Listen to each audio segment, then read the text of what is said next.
All right, tonight's presentation is from one of our own, Anita Mazik will be presenting on her journey of an adult living with a hearing loss and what her journey's been like, but also what she can bring to the table to help and expand on our learning in our program and how we can utilize her with our families that we already work with. So Anita, I'm going to turn over the controls to you so you can go ahead and introduce yourself and go ahead and move the presentation along. Go ahead and start. All right. Hello there. I'm here. I've joined my conference call with for the presentation. My name is Anita Mazik, and you all know I'm here to share with you about my deaf experience and how I've developed my speech and my hearing loss. When I was a child, I grew up and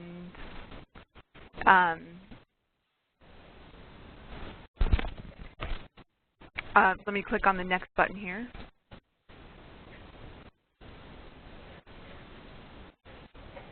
It's not working. Let me see if I can do the right arrow.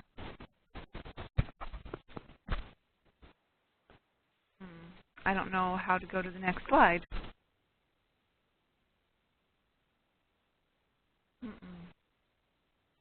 Anita, this is Carrie. If it would help, I can remain with the control, and when you're ready to move forward with the slide, just let me know and I'll forward it for you. Okay, let's go ahead and click because it's not working. Okay, thank you. Thank you, Carrie. Okay, so I grew up and I was born and raised by my deaf parents. They didn't use their voices, and they would sign. Understand that both of my parents used different types of languages than they did at home. They used home sign language, and then they also mixed that with Spanish and American language at the same time, ASL. So I would see both of those. And my first language was really visual, ASL, and from my deaf parents. And then when I was born, I watched the way that they communicated with me, and I didn't have any speech skills. I didn't use my speech often. I used visual as a way to communicate and understand communication and language. Now, I understand, I was born, and I wasn't born deaf, but later on in life, my hearing loss deteriorated. I was about 3.5 or so. So I was not born deaf. It was very interesting. When I was born hearing, and I could hear sounds, and I could hear my parents' voices, and I could hear and sounds that they had processed and while they were signing at the same time. And then when my hearing loss started going down, I was going into school, into private education. It was a regular classroom, and they were all hearing children, and I didn't know the difference really, and that I was experiencing a hearing loss. I used a backup hearing aid, and I still actually have that, and I use it at home sometimes, or business meetings, or when I'm not, but when I go home now I take it off. Now, when I was in kindergarten, in first grade, all the hearing kids, my communication really was nothing. And I noticed I didn't have any speech, and I just would watch and copy and learn from what the other kids were doing. First, I would follow them. I thought that I was supposed to follow what they were doing. They would sit, and I would sit and listen. And I heard words. One of the first words I heard was like pink or purple, 1 or 2. It was interesting. Way back then, during that time, there was no one teaching me while I was starting school back at that time. I didn't know how to really pick up education. With my parents being a visual language and learning from them, and then now into a classroom where there's children speaking, I didn't really know, how to navigate it all. So I just kind of followed everyone. That was in first grade. And then, next picture.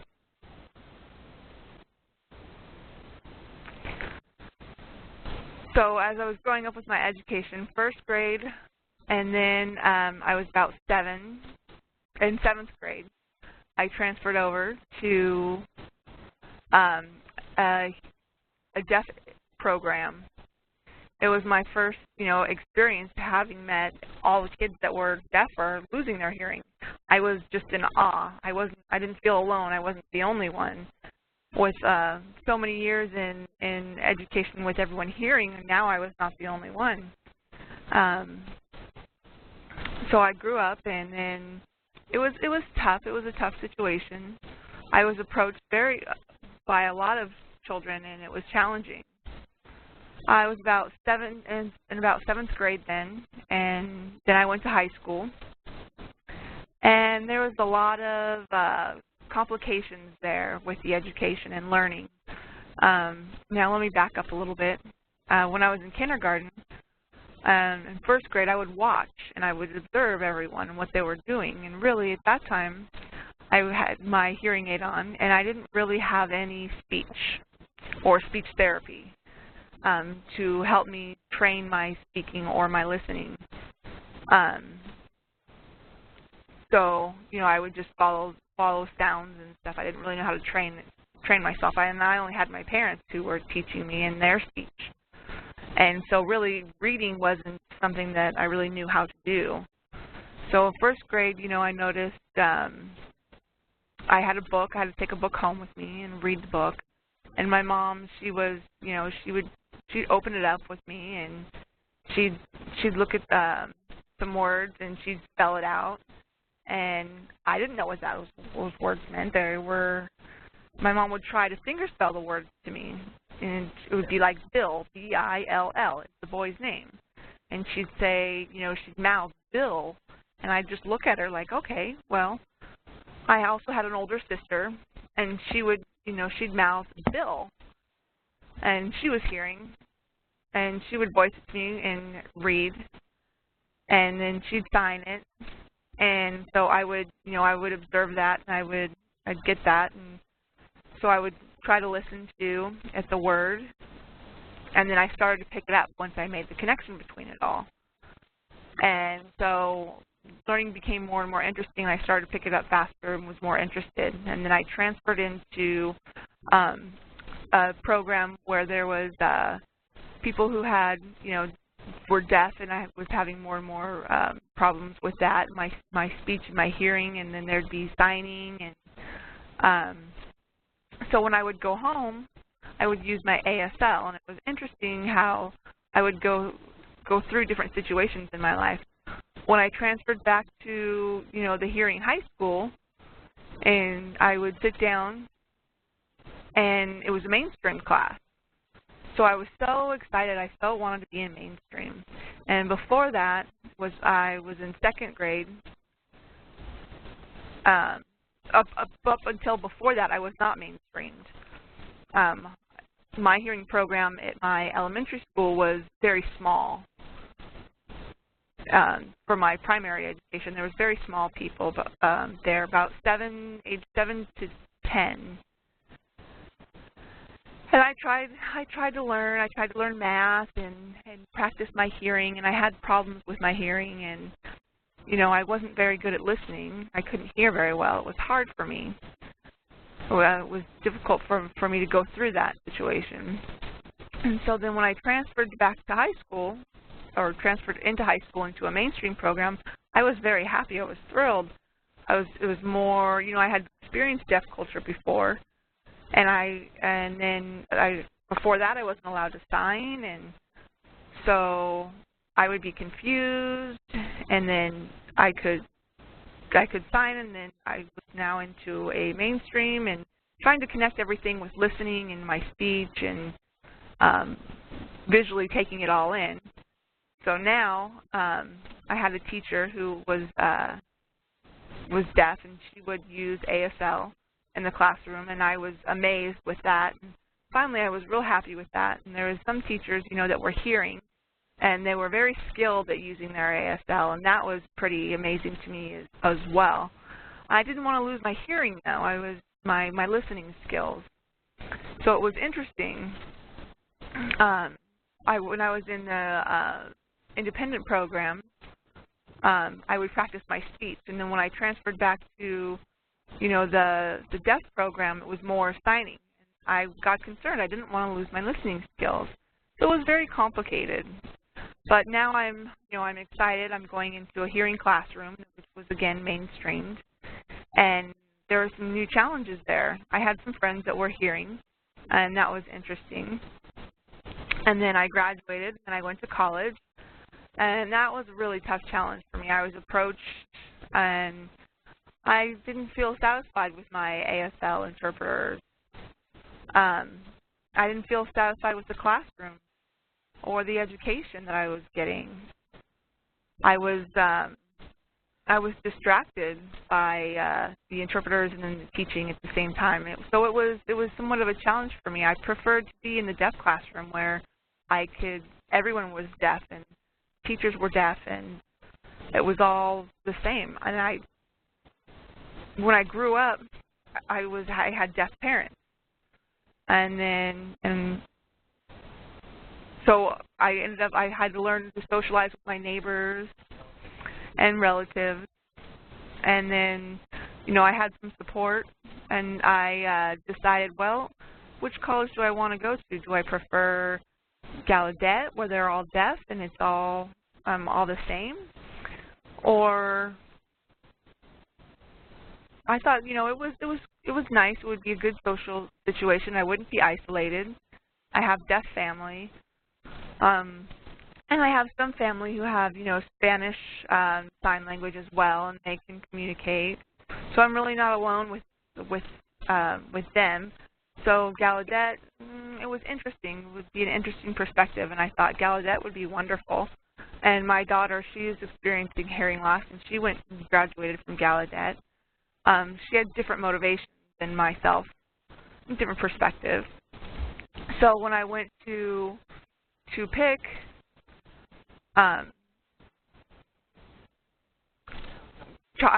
child development program and computer programming, and so I transferred over to Oakland Community College with an AA degree in language arts, liberal arts.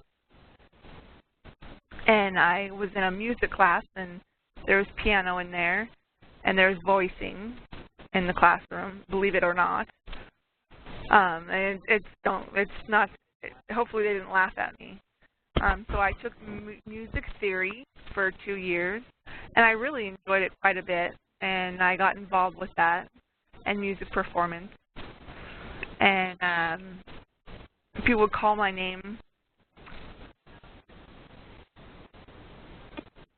They would give me my name sign was like the sign of music with the letter of an A. So instead of a flat B hand, it's an A hand signing music. That was my name sign there. And then I transferred to the Illinois State University, and I got a degree in Human and Family Resources. And that's where I am so far. So you can go ahead and advance to the next slide. Now, I want you to understand how my communication, when I was growing up, my childhood, in the beginning, I had, again, my deaf parents with me, and they would use sign language only at home. We would sign to each other. And my sister, she was born deaf, but she used her voice growing up, and for me, I could identify, words like mom or dad, but full sentences, not so much. So I used a lot of gesturing with my body, and my family did the same. And my brother and my cousins and my uncle, they use their voice with words, and they also use Spanish at the same time. So very often information would go over my head. My aunt and my uncle would use Spanish and then English sometimes too. So it was interesting. When I went to school, private school, and there wasn't any signing there. And that school was very strict. I had to use only my voice for that, and a little bit of gesturing. And then I improved my speech skills from there, about the age of 9, and I started being able to use sentences.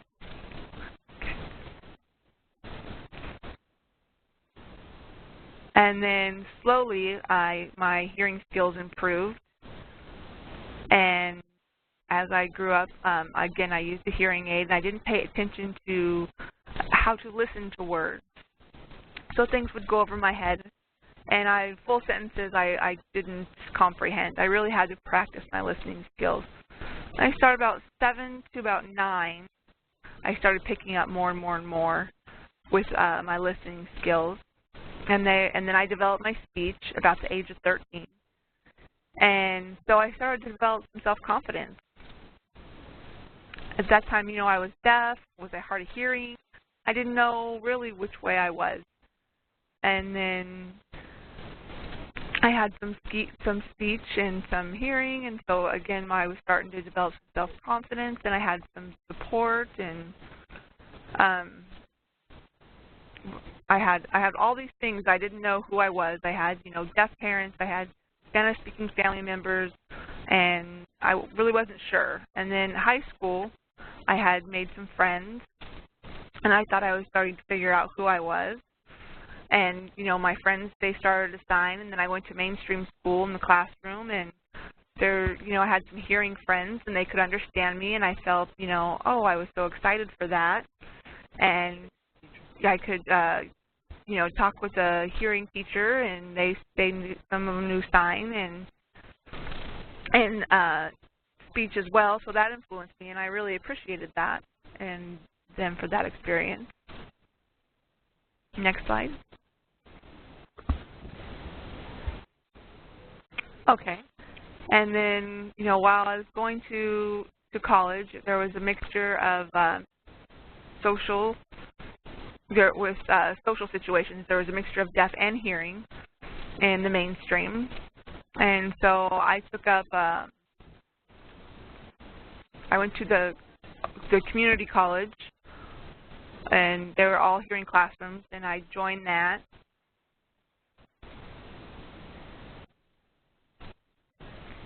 And so I would socialize some with the deaf at the college, and then some people would use ASL and voice too. I would use my voice with hearing people, and it would depend on who I was with.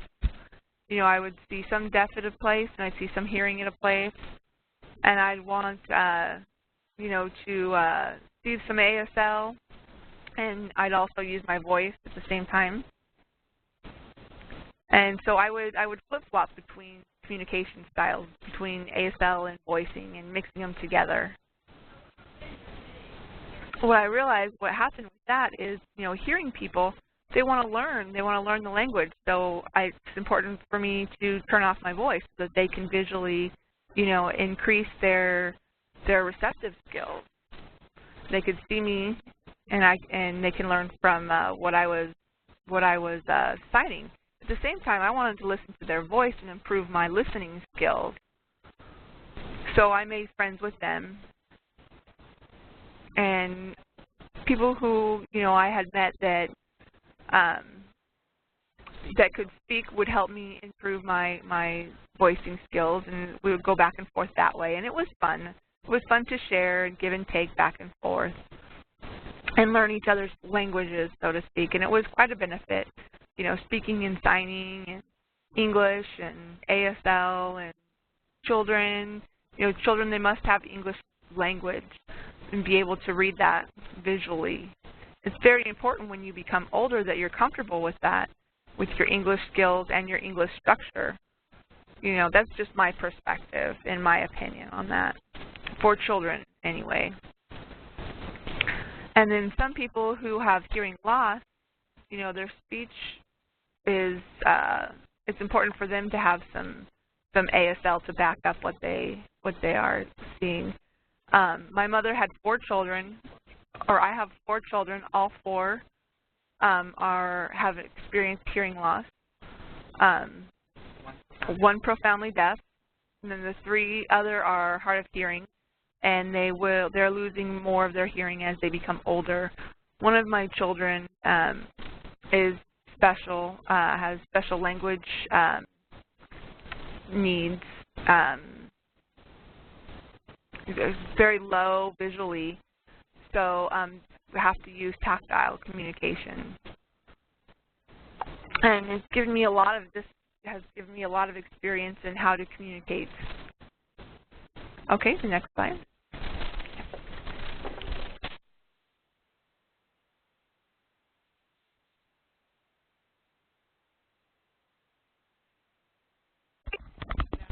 At home, my concern for people who live in the house, you know, like my parents who were deaf, you know, sometimes they don't have, you know, they might have a dog.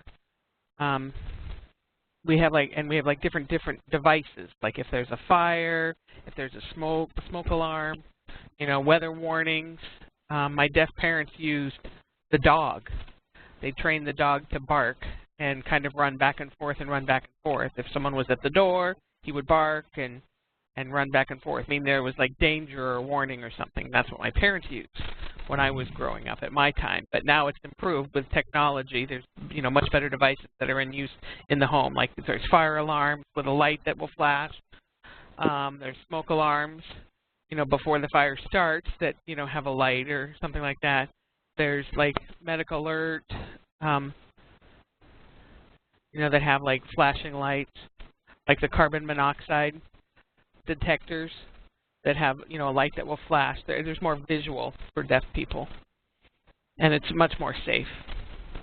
Other important modernizations, like you can become more independent. Like myself, you know, I get up, I get ready for work. I have an alarm that vibrates under my mattress that I use.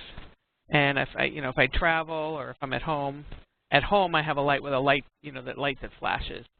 But, you know, sometimes, you know, it's like I'm out, the flashing light doesn't always work. So I use a thing that like vibrates and shakes my bed. But it's, you know, for independent, you know, individuals that have a little one. Some of them the flashing light is okay. I love my video phone. Is what most deaf people use. If a hearing, you know, parent has a children with like a hearing loss, they get a video phone. It's really nice. And it's, you know, it's a registered number, and, you know, my video phone, I have a deaf people can sign, and I can chat with hearing people through a relay operator. And that's what I have now. She's speaking for me now, for that example. Video phones and PowerPoints and 5H, you know, the deaf have different things that, you know, they can contact hearing people. It's really nice now. And it includes, you know, relay service. Also, for example, deaf people who have good voicing skills that, you know, maybe can talk to you or somebody else, and they can maybe hear my voice speaking too. They can still, you know, use an interpreter, you know, to make sure they're understanding what the hearing person's saying, because I don't hear all well. So I will use an interpreter and call through that. And then, you know, when I'm finished, you know, when I speak, they can hear me speaking and they can understand me, but I don't understand them, so that person is fine, whatever they say. So it's nice, like with an adult or a child, you know, because you don't necessarily want them to lose those speaking skills. So it just kind of depends on the situation. It's also important to have a flashlight in your purse. Suppose the doorbell isn't working, it's not flashing. So I can, you know, if they're not going to hear it, they're not going to hear it. So, okay, now what do I do? What do I do? What do I do? So I get my flashlight out, I go up to the window, and I flash the light in the window. And they're inside kind of going, oh, I guess we better answer the door. So it's always nice to have the flashlight in your purse. And I always bring a flashlight with me. It's just a little small one. It's just a little LED light, but it works. And, you know, when I'm driving, I pay attention when I'm in my house. If there's an emergency or something, I just see it with my eyes. But really, modern technology for hearing people and deaf people has I love it. It's gotten so much better. The OVO and hearing and deaf people, you don't need, a relay all the time. You can just set up to download, and you can just sit and, I can sign hi, and we can just chat back and forth on our phone. If someone's learning ASL, we can just communicate. It's fun. And touch phones, you can contact me, I don't have to, we can just, do FaceTime. We can pick a time to talk. It's really cool. I love FaceTime and everything else. It's really, there's so much more. Texting, we can text all the time. Ooh, it's really nice. I'm happy with that. Before, there was nothing. You just couldn't contact each other, if you had to wait until they showed up and just, try and figure it all out and, do the body language or write notes back and forth. But now it's just the technology's gotten so much better. There's so many more ways to communicate for everyone. It's really cool. The iPhone, the iPad, laptop, all of that.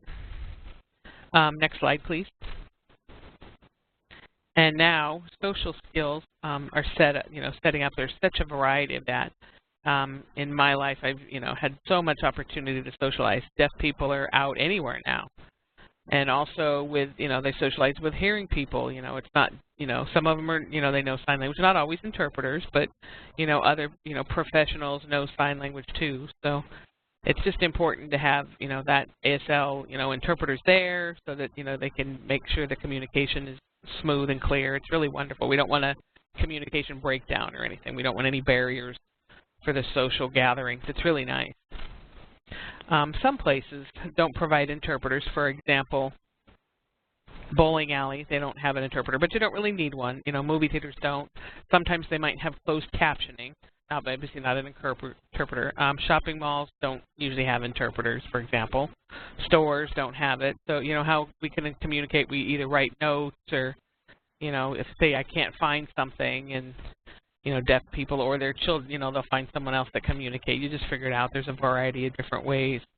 And like the parks department and, amusement parks, they don't always provide interpreters unless you request one ahead of time. You give them, say the number of people or something, if there's a group or a special day or something for, people with disabilities, and you can request interpreters. Sometimes they'll have them on that specific day. Like, for example, like American Six Flags, they have a deaf day, and they have interpreters all over the park. I really enjoy it. It's really fun to just go around, and it's kind of like being normal and just going around the park. It's really nice to have, to be able to socialize and prepare and, request interpreters. And, everyday life, I have interpreters, or people just approach you at, last minute and say, do you have I just say, do you have paper? And I just write it down because I'm just, used to that. I don't always talk, sometimes if I have a sore throat or something, or, if I have a toothache or something like that, then I'll just write notes and just deal with it that way. There's all kinds of choices. And you can use, iPhone. You can, wait, let me go back a little bit. Can you go back to the previous one? Okay, thank you. Like the iPhone, I can type and just show it to somebody, at the drive-thru or something. I can, just show them what I want. That, there are no problems. If I'm talking to them, the problem is I can't hear them sometimes if they respond in the drive-thru. So it's better just to, get out and just show them what I want. It just kind of solves the problem that way. Or like in a restaurant, you can point to what you want.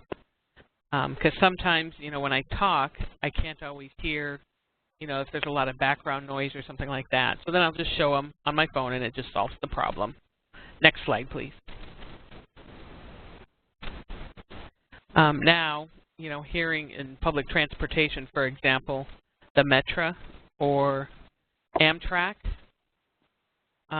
if you have to go far, I always type online and let them know, for special accommodations, and the times and the day, when I'm going to be arriving, and just kind of let them know, I can't hear, so if there's something happens or a delay or, make sure to, let the ticket person that's coming by, I let them know I can't hear. Can you tell me if, anything changes, if, I don't want to miss my stop, when I need to get off, that kind of stuff.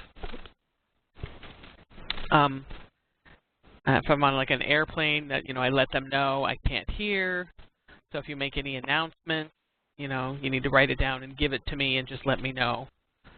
And with the new technology today and the devices and the vibrations and online and the numbers and everything, you can just write, the text number down and tell them, the train's going to arriving late, and they can just send it to a text, so I don't have to listen to the announcements because obviously I can't hear it. So technology's really improved with that. Now I was like when I was back in high school and I had to, use the transportation back and forth on the bus or something. Often I couldn't hear the announcements or anything, and I didn't understand what they were saying, or it'd be all staticky, and there was a lot of noise, and I couldn't hear it. So I may go up to the captain on the train and say, I can't hear. Can you tell me? And I just kind of follow a certain group or something. But now, because it wasn't always so safe, so because maybe I'd be going to the wrong place, but. So the best thing now was trying to, read the map and, count how many stops, 1, 2, 3, 4, and then I'd have to try and memorize that and kind of watch for it. But it's better now.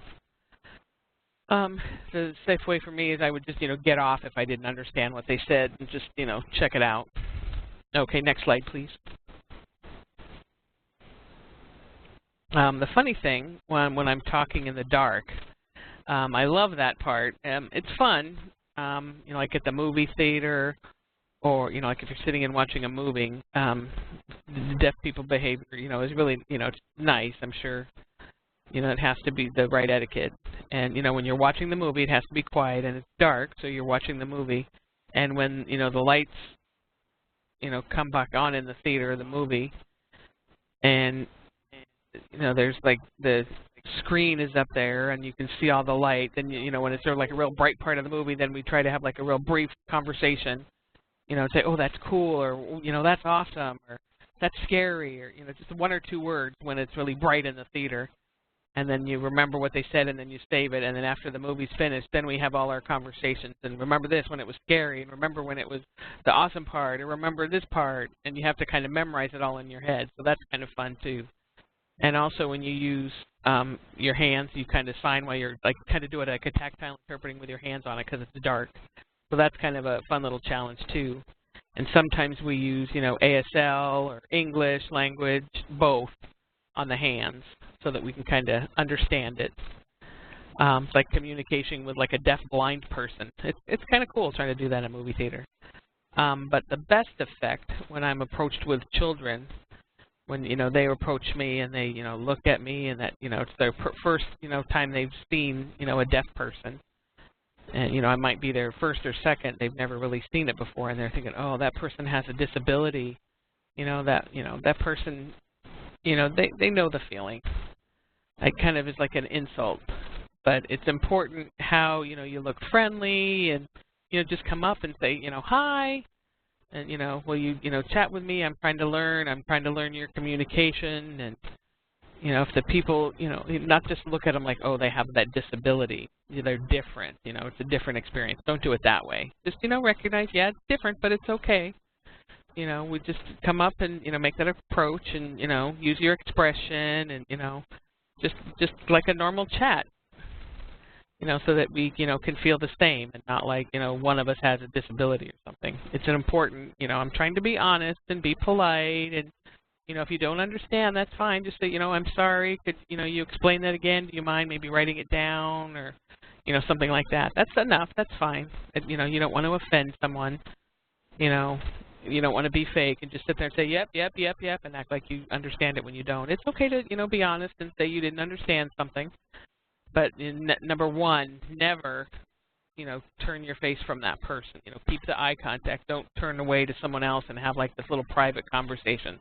That's kind of an insult to a deaf person. If you just like look away and kind of hide, it's kind of an offensive action to, turn away and hide your mouth and have this secret conversation with someone right in front of a deaf person. It's pretty offensive. So just wanted to make that clear. Next slide, please.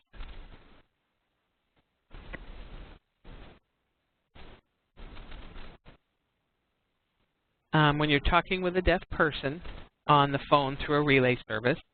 It's very important, to say your sentences. The hearing person who's calling through the relay to the deaf person, or a person with a hearing loss or anything like that. Never say, tell her, or tell him, tell her. Yeah, don't say that. Just say, hi, it's me. Just talk like you're talking directly to them.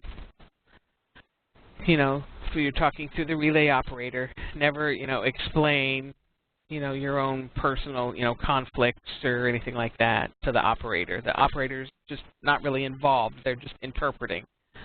So, don't use the tell him and have these whole little private conversations with the interpreter. They're just kind of that middle person. So it's important to just talk directly to the person you're calling through the relay interpreter. And the relay person's not really involved themselves as their own person. Like, suppose I'm calling through an operator and I'm calling, and I'm not going to, turn away and start having this other conversation with someone else in the room while the operator's still sitting there interpreting, waiting for the deaf person at the other end of the phone. Don't just kind of have this other side private conversation.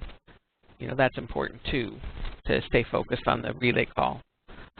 Suppose if a hearing caller doesn't understand what the operator and the relay and the translation and the interpreter, that they're calling a deaf person or what they're saying. Simple. Just, please could you repeat that again? What did they say? Or if the deaf caller, recognizes that, the interpreter maybe made a mistake with a word or something, maybe sign it again in their ASL and say, make sure they understand, I said. That kind of prevents, misunderstanding or misinterpretation. So that's important, make sure that you understand, because you don't want to offend the person and offend the deaf person, and, make sure it's clear and make sure the ASL is clear, and hope that kind of, helps that understand that clarification. Next slide, please.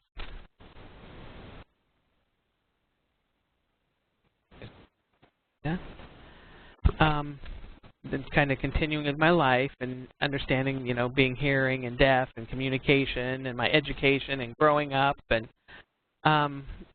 just my success. It's been, I'm a good mother. I've had some good experience. I've raised my 4 children with, they have their own hearing losses, but they're all individuals too, and each one of them has had their own individuality, their own challenges, and their own special ways. So I accept them for who they are. And, it makes me, just so proud of them with, their experience with them, and I really respect each one of them individually. The one that's profound deaf, she's really strong with ASL. The other 2 children are hard of hearing. One's, prefers to sign, and the other one speaks. And then one of them is hard of hearing, and, her hearing loss is, getting worse. But each one of them, all 4 of them have their own individual, they're each individual children. And I've learned a lot from the 4 of them too. They're my success stories. They're part of my education. My successful education too is from them. I've learned so much from them. And I've learned that by getting my degree and my education and interpreters and how to work with them in college and my friends, and just so far I look back and I did it. I can do it. I've had some other people involved, but my favorite quote that someone told me as a deaf person was, sometimes I use hearing aids, and, it's nice to take a break, and it's nice to, have a break when you're hearing the world, and sometimes it's just, I take it off and just it's silent, and it's a nice world. I do take a break from the hearing. It's kind of funny to do that, but sometimes I do that later. So, your information, you can click and you can, look at that and provide all the different, the home, all the smoke detectors, the carbon dioxide detectors, and, the time, the watches, they vibrate for like an alarm. It's time for my medication, or, it's time I have to go to a meeting. It'll vibrate on your wrist, so it's kind of a reminder for that. Other ones, the doorbells, they have different ways. They have different wiring, so the doorbell could, send a, signal with a wire. There's just a little variety. So there's a lot of things to, look into. It's, important to see what, works for you. You might want what's cheaper or not. And thank you for your time and listening to my presentation. And next slide, please.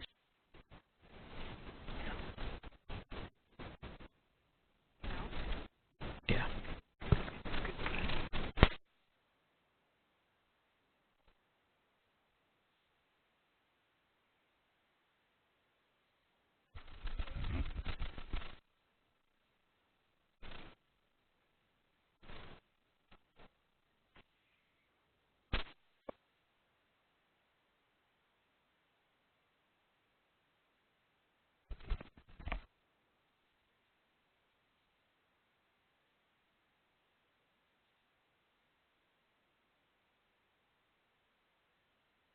Okay, so are there any questions for Anita before we move on to the post-test?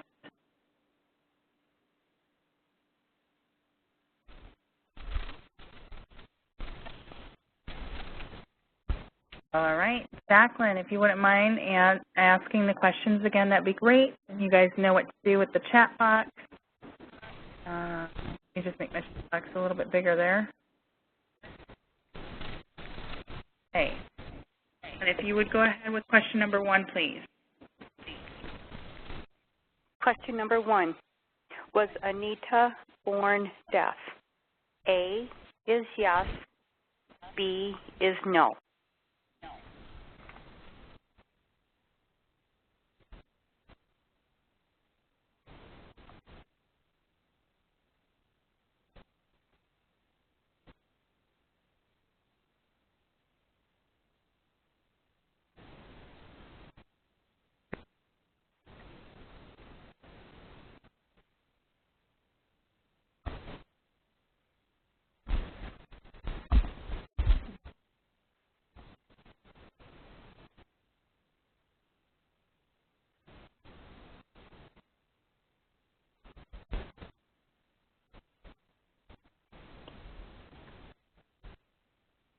Okay, question 2. Question number 2. What are her communication modes? C. Lucy has left the conference. D is ASL only. E is vocal speaking and using ASL. And F is alternative using ASL and vocal speaking, or sometimes both.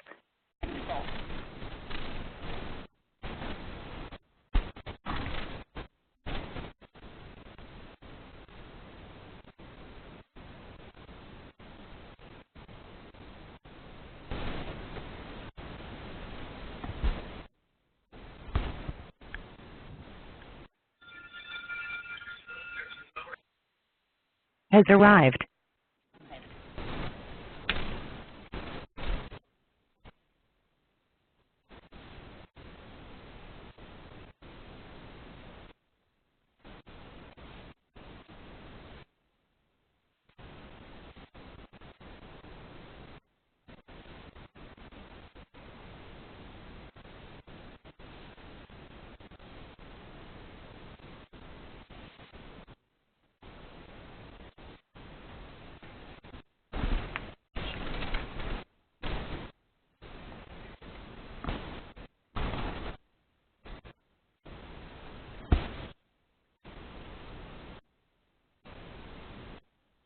Hey guys, hold on with your questions of answer question 3. You really throw me off and you jump ahead, okay?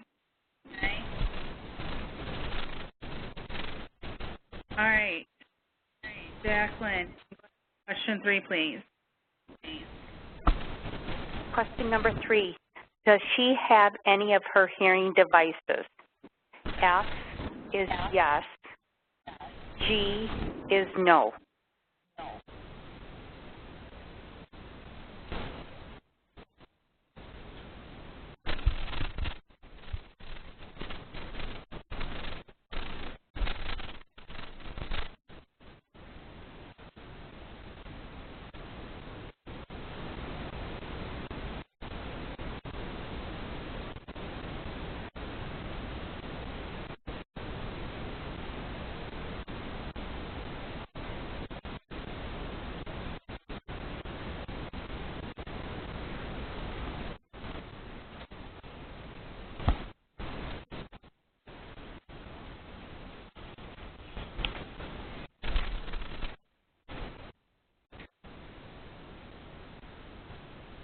All right, I will move it forward to question.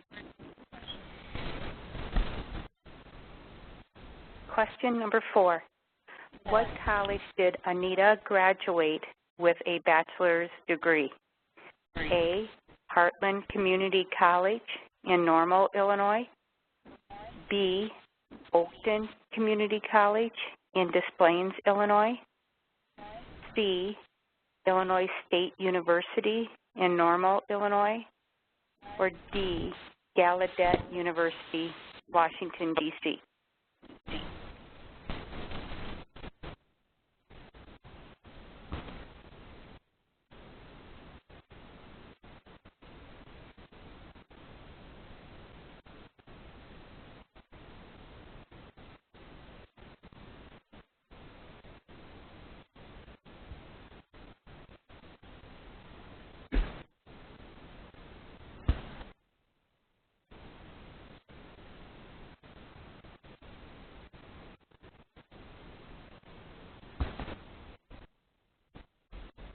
All right, question 5.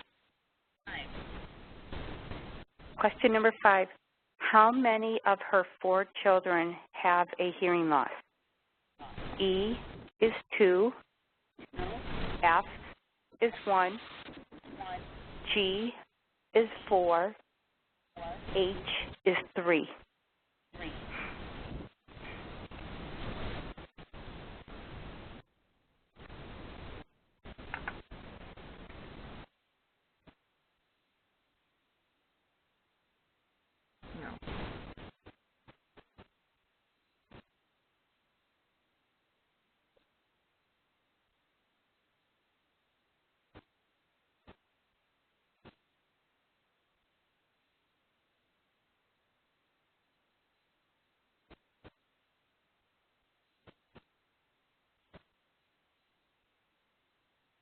Okay, I think I'm just missing Lucy.